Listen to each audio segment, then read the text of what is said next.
The South African 1-cent coin. Small coin, big history. What if a coin worth almost nothing today could tell the story of an entire era? The South African 1 cent is a tiny piece of metal, but its history is surprisingly rich.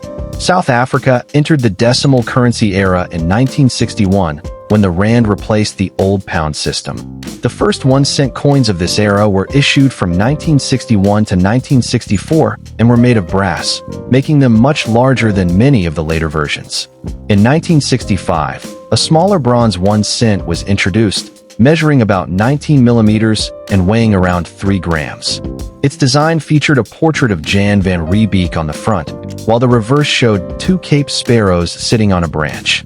From 1965 to 1969, collectors could find versions with either English or Afrikaans wording, making these coins especially interesting to collectors today. In 1970, another major design change took place when the portrait was replaced by South Africa's coat of arms. Then, in 1990, an even smaller copper-plated steel version of the 1 cent appeared as part of a new coin series.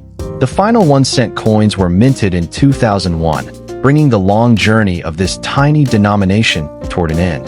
Today, an old South African 1 cent may have almost no spending power, but its year, design, condition, and rarity can make it fascinating to collectors.